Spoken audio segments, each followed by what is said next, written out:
bom? Eu sou a Mikan, Mika com 3 N's no final, e hoje eu vou falar de animação, mais especificamente de 101 Dálmatas, ou melhor, de como esse filme usou uma tecnologia que na época revolucionou a maneira de fazer animação. E essa tecnologia é a fotocópia. Sim, o bom e velho Xerox. Pode não parecer muito, mas a xerografia ajudou demais na produção de 101 Dálmatas e mudou bastante a indústria de animação da época. E hoje eu vou contar pra vocês como que rolou essa história. E eu não podia falar de tecnologia que revoluciona uma indústria sem falar do nosso lindo patrocinador, né? Então tá começando o Momento Alura. A Alura é a maior plataforma de cursos online do Brasil e muitos desses cursos são voltados pra tecnologia. Lá dá pra fazer uma formação completa e se tornar um profissional que é aquele profissional que tem um conhecimento aprofundado na área em que trabalha, mas que também tem conhecimento geral de outras áreas próximas. Ou seja, alguém que tem um currículo muito mais completo e com muito mais chance de inovar no trabalho, né? Por exemplo, se você trabalha com vídeo, na Alura você pode aprender motion design com After Effects, mas você também pode fazer cursos de desenho com fundamentos de anatomia ou de luz e sombra, ou até cursos de design de personagens para desenvolver as suas próprias animações desde a parte conceitual. Quem sabe você não vira a próxima pessoa a aplicar uma tecnologia nova e mudar as animações para sempre? E ó, com a sua matrícula você tem acesso a todos esses cursos. Na verdade, são mais de 1.200 deles. Se você quiser conhecer a Alura, é só usar o meu link patrocinado para ter R$100 de desconto na sua matrícula. É só você acessar alura.com.br/promoção/mikan ou clicar no link que tem aqui na descrição. E agora vamos falar de como a gente foi da fotocópia para os 101 Dálmatas.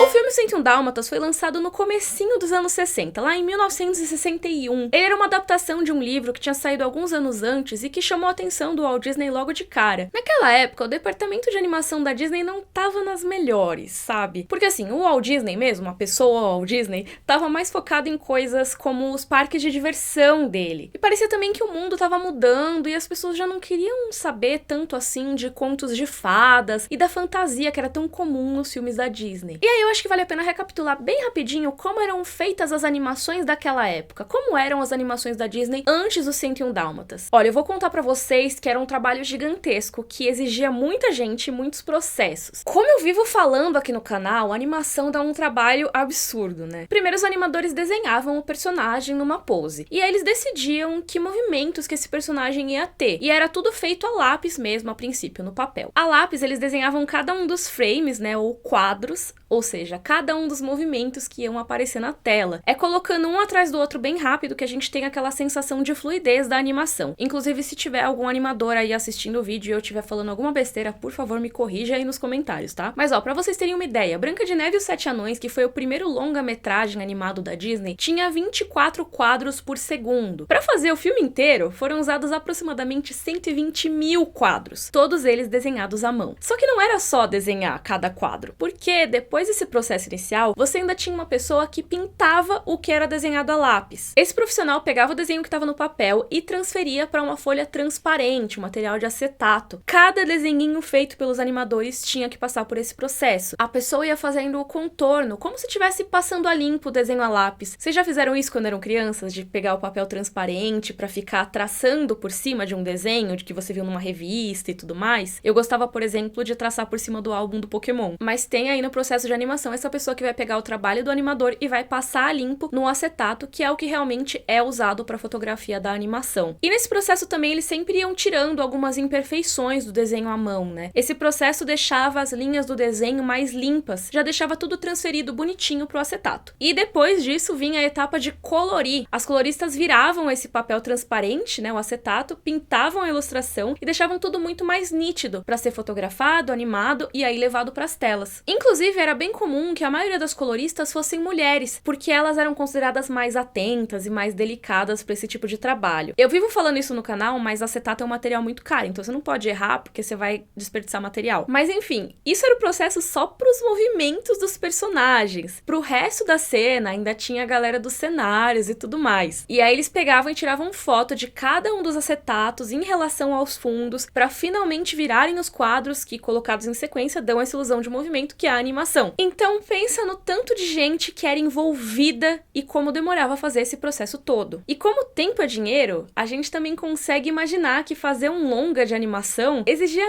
muita grana para pagar toda essa equipe gigante, além de todos os instrumentos necessários, desde os lápis e as tintas até a montagem de todas as fotografias para dar certo a animação. Ok, então como eu falei lá no começo, não tava uma época fácil, não tava uma época muito boa para animação da Disney. O Walt Disney tava lá focado nos parques dele, na televisão, além de filmes live action que a empresa tava começando a fazer, e o próprio mundo da animação tava passando por uma grande mudança. Naquela época já tinha surgido a UPA, que é um estúdio que revolucionou a animação, com a animação limitada e mega estilizada, e isso ia ser mega influente nas produções que viriam pela frente. Se vocês quiserem, eu posso fazer um vídeo só sobre a UPA um dia aqui no canal, porque é bastante interessante, mas enfim, a Disney tava sofrendo pra se adaptar a esses novos tempos. E A Bela Adormecida, que foi o filme deles que saiu em 59, já era bem mais estilizado do que os filmes anteriores. Ele era uma grande aposta do Walt Disney, que queria focar muito na estética. Uma estética mais nova, mas mesmo assim mantendo a vibe dos contos de fada, que era tão comum nos filmes dele. E lembra que eu falei de todo o processo mega caro e trabalhoso de fazer um filme longa de animação? Pois é, A Bela Adormecida custou mega caro pra fazer. E mesmo assim não conseguiu recuperar esse orçamento na bilheteria, o que era bastante preocupante. Além disso, a década de 50 não estava nada fácil economicamente, era um mundo pós-Segunda Guerra Mundial que ainda estava se reconstruindo. Agora, com esse prejuízo da Bela Adormecida, o estúdio de animação da Disney, que originou todo o império que a gente conhece hoje, estava ameaçado de fechar. Manter todos aqueles funcionários e toda aquela estrutura que era necessária para fazer um filme de animação era algo cada vez mais insustentável. Então, depois que a Bela Adormecida foi mal, o estúdio cortou boa parte do orçamento. O Walt Disney, na verdade, até cogitou fechar o departamento de animação e sobreviver só relançando os longas mais antigos, tipo A Branca de Neve, Dumbo ou Cinderela. Mas ele decidiu deixar essa decisão pra depois e foi cuidar dos outros projetos lá da Disney. E basicamente mandou o departamento de animação se virar. Corta gasto aí, se torna lucrativo de novo, porque vocês estão por um fio. É nesse momento aqui que entra a tecnologia que pode ter salvado o departamento de animação da Disney, mas custando vários empregos no processo, que é a máquina de Xerox. Tinha esse cara na Disney que era super adepto das novas tecnologias, o Ub Iwerks, que eu nunca sei se eu pronuncio o nome dele certo, espero que tenha falado certo. E, aliás, valia um vídeo inteiro sobre ele, porque ele é um cara mega importante na história da animação, mas só um resumão aqui pra esse vídeo não ficar imenso, vou falar da relação dele com a tecnologia, rapidinho. Ele foi um dos primeiros a desenvolver uma câmera cinematográfica multiplano, que é uma técnica que depois ficou mega famosa na animação da Disney. Lembra que eu falei que na animação você vai fotografar aquele acetato em cima de um cenário? Então, com essa câmera multiplano, você colocava várias camadas de cenário em movimento, então você acabava dando um efeito de profundidade. Pra vocês terem ideia, essa técnica foi usada em vários filmes da Disney, desde a Branca de Neve, lá nos anos 30, até a Pequena Sereia, no fim dos anos 80. Então, durou muito e foi muito revolucionária. Mas então, o Ub trabalhava em efeitos especiais e era bastante entusiasta de novos processos e novas tecnologias. E na época do 101 Dálmatas, estava se popularizando a tecnologia da fotocópia, ou Xerox, como a gente conhece. Vou simplificar bastante aqui, mas basicamente, o Xerox é baseado em dois fenômenos naturais. Primeiro, que materiais com cargas elétricas opostas se atraem, e segundo, que alguns materiais se tornam melhores condutores de eletricidade quando são expostos à luz. Então, eles colocam uma superfície fotocondutora que recebe uma carga elétrica positiva, e aí é exposta a imagem de um documento. Aí o toner, que é um pó com uma carga negativa, é atraído pela imagem com a carga positiva quando é separado dessa superfície fotocondutora. Aí, para finalizar tudo, o calor funde essa imagem em pó no papel,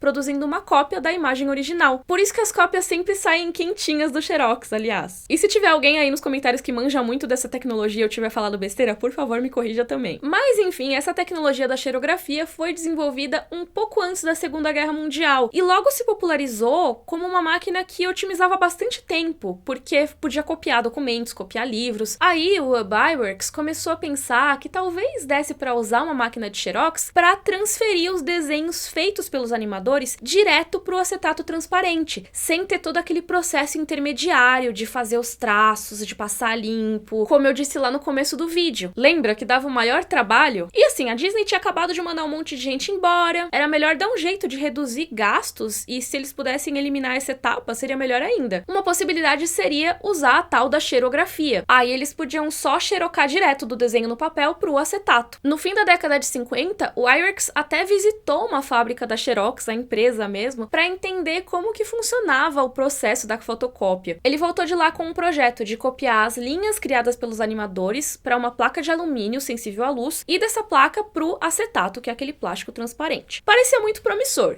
só que precisava ir com calma. Vale lembrar que ali nos anos 50 não era que nem hoje, que qualquer faculdade você tem ali o Xerox, que você pode tirar um monte de cópias e pagar 10 centavos. Se bem que o Xerox da faculdade não custa mais 10 centavos, tá muito caro. Naquela época, a técnica de Xerox ainda era muito nova e muito cara. As máquinas eram imensas, chegavam a ocupar 3 salas de uma vez. E naquela época também só imprimiam em preto e branco. Então não dava pra simplesmente decidir apostar tudo nessa tecnologia. Se eles chegassem fazendo logo um filme inteiro com isso, tinha o risco de perder qualidade e também perder todo o investimento, né? O legal seria fazer alguns testes antes pra ver como a fotocópia ficava nas telas. Aí o primeiro filme em que eles testaram o processo da xerografia foi num trechinho da Bela Adormecida, inclusive. E não foi em qualquer trecho não, mas foi na sequência do dragão. E deu certo nesse trecho. Aí eles decidiram arriscar um pouco mais. Fizeram um curta chamado Goliath 2, que usou xerografia no processo todo. E deu certo também. Ele foi até indicado ao Oscar de melhor curta-metragem. Com todo esse sucesso, a galera da Disney percebeu que a xerografia não prejudicava necessariamente a qualidade da animação nas telas. Só precisava que as linhas dos animadores fossem mais grossas no papel para que pudesse passar esse desenho sem muita perda pro acetato. Então agora eles já tinham feito uma cena e fizeram um curta. Agora vamos fazer um longa, né? Eles precisavam pensar em um projeto que fosse compatível com essa técnica. Lembra que eu falei que naquela época as máquinas de Xerox só faziam cópias em preto e branco? Pois é, e se tivesse um filme que não precisasse de tanta cor assim na parte animada, mas que tivesse um monte de linhas em preto e branco? Foi aí que os 101 Dálmatas se tornaram a cobaia perfeita desse processo. Pensa aqui comigo, imagina os animadores desenhando os cachorrinhos um por um, aí depois eles terem que passar esses desenhos pro acetato um por um e ainda pintar as manchinhas de cada um dos dálmatas um por um também. Esse processo teria sido praticamente impossível de fazer no começo da década de 50, mas agora com a fotocópia dava pra fazer de um jeito bem mais fácil. O desenho que o animador fizesse à mão, no lápis mesmo, ia direto pra máquina de fotocópia, e de lá ia direto pro acetato. E o trabalho já era muito facilitado porque os dálmatas eram em preto e branco, então eles basicamente tinham que mudar a cor da coleira. Isso foi um ganho de tempo e de dinheiro absurdo. E até os animadores curtiram essa mudança, porque agora os traços deles iam direto pra tela. Normalmente os animadores ficavam um pouco frustrados, porque quando iam passar os desenhos deles do papel pro acetato, às vezes acabavam apagando um pouco a personalidade dos traços. Mas agora o que eles desenhassem ia pra fotocopiadora, então dava muito mais liberdade. Eles tinham que tomar cuidado pra deixar o traço mais grosso e ao mesmo tempo mais limpo, sem tantas marcas de rascunho, mas era muito satisfatório ver o que eles desenharam ir pra tela sem tanta edição assim. Tinha até algumas tentativas de editar, tipo uns assistentes que foram contratados pra limpar um pouco os desenhos. E aí diz que, fofoca, rolou uma circular interna que pedia, né, animadores, por favor, tomem mais cuidado com as linhas de vocês. Vai ter esses assistentes que vão ajudar e tudo mais, mas tinha alguns animadores mais estrelas, tipo o Milt Kahl, que proibia que os assistentes interferissem nos desenhos originais dele. Então dá pra ver no filme que tem algumas cenas que intercalam trechinhos com os frames mais limpos e com os frames mais rústicos. Muitas vezes esse traço mais sujo era porque durante o desenho o animador colocava o rascunho da anatomia por baixo mesmo. Então a postura e a expressão desses personagens tinha muito mais linhas do que costumava aparecer nas animações da época. E isso é muito legal, a gente que gosta de animação consegue ver como que o animador já idealizou aquela imagem e o movimento enquanto ele formulava tudo aquilo. No fim das contas, isso acabou virando parte da construção estética do 101 Dálmatas. Não se buscava mais uma perfeição no traço ou uma sutileza mais clássica nas animações como era antes. Dá pra gente ver muito esse ar mais rudimentar, por exemplo, no personagem da Cruella. Tem aquelas linhas pretas no contorno, né, que combinam muito com a personalidade, com a vilania dela. E 101 Dálmatas não mudou só o processo de animação, não. Mudou também toda a estética clássica dos filmes da Disney que existiam até então. Primeiro que o filme já fugia bastante daquela temática de contos de fadas, que eram o que era mais comum na Disney até a década de 50. E também não era um filme musical, que também fugia do padrão da Disney na época. O 101 Dálmatas só tem umas 3 músicas, o que é bastante irônico, porque o Roger, né, o principal humano ali, é músico e compositor.